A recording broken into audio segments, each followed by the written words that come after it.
We start in Puerto Rico, where the resident commissioner there has informed farmers on the island that financial aid is on the way to help alleviate some of the pain brought upon by high transportation costs.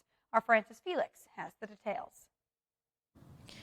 As a way to find a relief to the increase in transportation fares and gasoline prices, resident Commissioner Jennifer Gonzalez informed that after a federal investment of $600,000, 192 farmers in Puerto Rico will receive financial aid that will cover part of the cost of transporting their products. She added that as part of the process of discussing the different items of the budget of federal agencies, I have always remained firm in requesting and supporting funds for our farmers.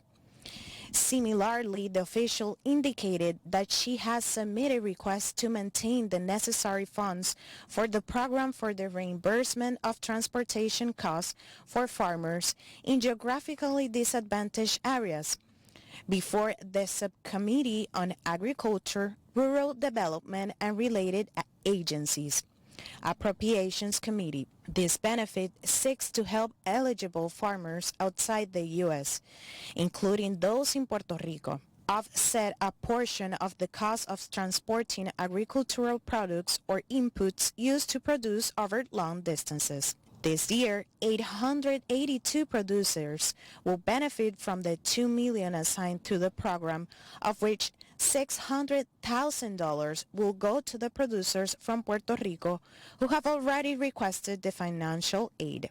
Reporting from San Juan, Puerto Rico, Francis Felix.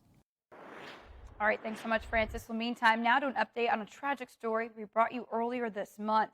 3 Americans found dead at a Sandals Resort in the Bahamas, and that cause of death is now known. A toxicology report has revealed that all 3 died from carbon monoxide poisoning. 68-year-old Michael Phillips, 65-year-old Robbie Phillips, both of Tennessee, along with 64-year-old Vincent Torella of Florida, all reported feeling ill the night before and even sought out medical care. They were found unresponsive in their villas that shared a wall at Sandals Emerald Bay Resort on Exuma, Bahamas Islands. Well, meantime, the U.S. has confirmed its first case of monkeypox and at least half a dozen presumptive ones. Health experts say you don't need to panic, but you should be aware of what's happening. The disease has been identified in a dozen of European countries, along with now the U.S., Australia, Canada, and Israel. It causes lesions like these rashes, swollen lymph nodes, and fevers. Now, experts say doctors need to know if a patient is having any of these symptoms, but the U.S. is releasing monkeypox vaccine from its stockpile and getting it to people at high risk of infection. The WHO says smallpox vaccination also may help protect against it. Health officials say, though, do not worry about this becoming the next pandemic. Monkeypox spreads through very close contact, not through the air. Health officials say contact tracing and surveillance should help contain the disease. Well, meantime, the Ministry of Health in Trinidad and Tobago says it is taking all necessary precautions to prevent the entry and possible spread of monkeypox in the country, including the possibility of vaccines should the disease reach the Twin Island. The health minister, during Monday's sitting of the House of Representatives, says discussions are ongoing with several stakeholders to bar the effect on citizens if or when the virus reaches their shores. The health minister explained that last Friday he convened a meeting with the Ministry of Health officials, including representatives from the Pan Health Organization and the Caribbean Public Health Agency. He said following that meeting, several steps have already been initiated, including a press release to members of the public on what signs and symptoms they should be on the lookout for and when it's time to seek medical assistance. Further mitigation strategies. Our high alert at the Port Health, we have revisited that, put them back on high alert at Port Health for screening. The CMO also wrote to all RHAs on the 20th of May to alert all RHA physicians how to diagnose, isolate, and treat suspect cases of monkeypox. We are also working very proactively with CARFA to ramp up regional testing, not only for Trinidad and Tobago, but as you know, CARFA is the reference lab for the CARICOM, so to ramp up testing for all CARICOM countries. I also had discussions with the University of the West Indies to ramp up genomic sequencing capacity so we will know which virus we are dealing with. In addition to that, we are proactively reaching out to all our local and international partners to acquire the vaccination JYNNEOS. The vaccination strategy at this point in time, if we get the vaccines, is not a national vaccination drive like COVID.